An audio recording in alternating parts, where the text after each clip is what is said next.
స్వర్ణ ఆశలతో లిఖించదగ్గ రోజు. దేనికంటే 2014లో ఉమ్మడి తెలుగు రాష్ట్రం నుంచి విడిపోయి ఆంధ్రప్రదేశ్ కట్టుబట్టలతో బయటకు వస్తే అప్పటికి ఉన్న మన ముఖ్యమంత్రి నారా చంద్రబాబు నాయుడు గారు అమరావతి రాజధానిని ప్రకటించి అనేక సర్వేలు చేసి అనేక కమిషన్లు వేసి అమరావతిని రాజధానిగా ఎన్నుకుంటే మా నాయకుడు ముఖ్యమంత్రి నారా చంద్రబాబు నాయుడు గారి మీద నమ్మకంతో అమరావతి రైతులు ముందుకొచ్చి దాదాపు 34,000 ఎకరాలకు పైగా స్వచ్ఛందంగా రైతులు భూములు ఇవ్వడం జరిగింది. దానిలో భాగంగా అమరావతి రాజధానిని అక్కడ డెవలప్మెంట్ మొదలు పెడితే అప్పట్లో అసెంబ్లీ అయితే ఏమి, సెక్రటేరియట్ అయితే ఏమి, అనేకమైనటువంటి పాలనాపరమైన బిల్డింగ్లు టెంపరీగా నిర్మించడం, అక్కడి నుంచే పరిపాలన సాగించడం, అక్కడ మా ముఖ్యమంత్రికి ఇల్లు లేకపోయినా బస్సులోనే దాదాపు సంవత్సరం కాలం పైగా బస్సులోనే ఉంటూ అమరావతిలో పాలన సాగించడం జరిగింది. సాగిస్తూ అమరావతి రాజధాని అని చెప్పేసి అప్పటి మన ముఖ్యమంత్రి నారా చంద్రబాబు నాయుడు గారు ప్రకటించడం జరిగింది. కానీ 2019లో ఒక ఛాన్స్ అంటూ జగన్మోహన్ రెడ్డి ప్రజలను మభ్యపెట్టి అధికారంలోకి రావడం, ఆయన ప్రతిపక్షంలో ఉన్నప్పుడు కానీ 30,000 ఎకరాలకు పైగా అమరావతి రాజధాని బాగుంటుందని చెప్పేసి అసెంబ్లీ సాక్షిగా ప్రకటించడం జరిగింది. కానీ ఆయన ముఖ్యమంత్రి అయిన తర్వాత జగన్మోహన్ రెడ్డి మూడు ముక్కలాట ఆడాడు. అమరావతి ఒక రాజధాని అని, విశాఖపట్నం ఒక రాజధాని అని, కర్నూలు ఒక రాజధాని అని చెప్పేసి ప్రజల్ని కన్ఫ్యూజన్లోకి తీసుకొని పోయి కనీసం విద్యార్థులకి ఆంధ్రప్రదేశ్ రాజధాని అంటే ఏంటి అని తెలుసుకోలేని పరిస్థితి. ఎక్కడే కానీ బయట పెట్టలేని పరిస్థితి. విద్యార్థులైతే ఏమి, ప్రజలైతేమి, ఎవరికి ప్రతి ఒక్కరు కన్ఫ్యూజన్లో ఉన్నారు. అలాంటి పరిస్థితుల్లో మళ్ళా 2024లో మన ముఖ్యమంత్రి నారా చంద్రబాబు నాయుడు గారు ఇచ్చిన తర్వాత గత నెలలో అంటే మళ్ళా రాజధాని మీద బురద జల్లడం మొదలుపెట్టారు వైఎస్ జగన్మోహన్ రెడ్డి. దానికంటే రేపు పొద్దున రాజధానిని ఎవరే కానీ ఇంచు కానీ కదిలించుకోకుండా రాజధాని ఫ్యూచర్లో భావితరాలకు కానీ అమరావతి రాజధానిని తెలియజేసే విధంగా గత నెల 28వ తేదీ అసెంబ్లీలో చట్టపరమైన తీర్మానం చేసి పంపిస్తే నిన్నటి రోజున లోక్సభలో ఈరోజు రాజ్యసభలో ఆమోదం పొంది బిల్ పాస్ అవ్వడం జరిగింది.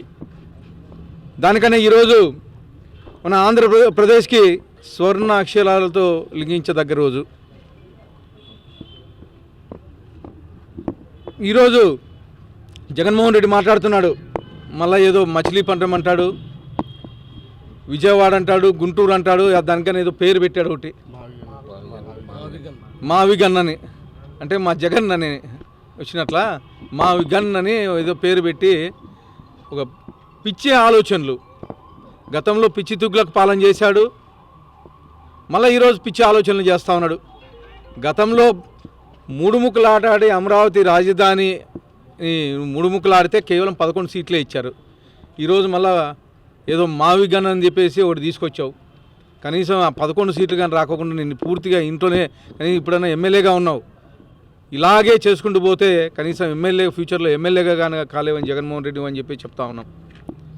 ఈరోజు భావితరాలకి మీ రాజధాని ఏది అంటే అమరావతి నా రాజధానిని కాలరెత్తి చెప్పే విధంగా మా ముఖ్యమంత్రి నారా చంద్రబాబు నాయుడు గారు అయితేమి, అలాగే మా యువ నాయకుడు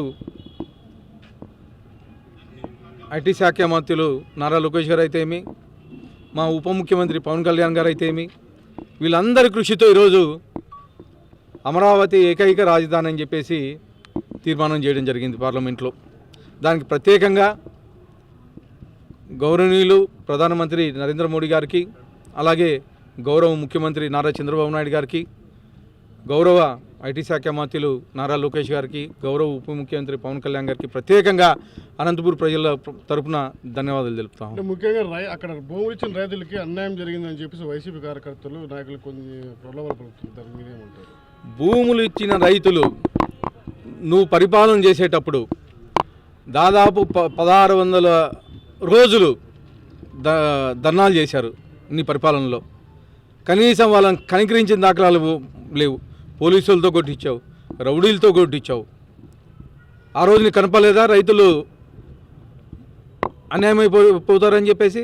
కానీ ఈరోజు మా ముఖ్యమంత్రి నారా చంద్రబాబు నాయుడు గారిని చూసి స్వచ్ఛందంగా అమరావతి రైతులు భూములు ఇవ్వడం జరిగింది.